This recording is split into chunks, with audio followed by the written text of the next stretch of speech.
அறிவுரை சொல்ல எல்லோருக்கும் பிடித்திருக்கிறது. ஆனால் அறிவுரை சொல்பவர்களைத்தான் பிடிக்கவில்லை. ஏன்னா போட்டி பொறாமை, இவன்னா மேலே ஏறி சொல்கிறது, இது என்ன நம்ம கேட்கறது அப்படின்னுட்டு இருக்கிறாங்க. ஏட்டா போட்டி.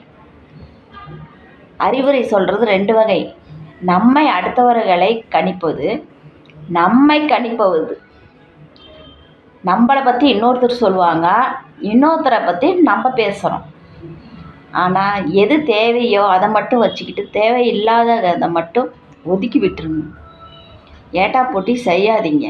ஒருத்தர் நல்ல காரியம் செய்கிறதுக்கு முன் வராங்கன்னா சரின்னு ஒத்துக்கங்க. அவங்களாவது செய்கிறாங்கன்னு சந்தோஷப்படுங்க. அதை விட்டுட்டு ஆமாம் இவன் தான் செய்கிறான், இவன் என்ன பண்ணுறான் அப்படின்னு சொல்லாதீங்க. எல்லாம் ஒத்து போனால் தான் வாழ்க்கைக்கு உதவும், நாட்டுக்கும் உதவும்.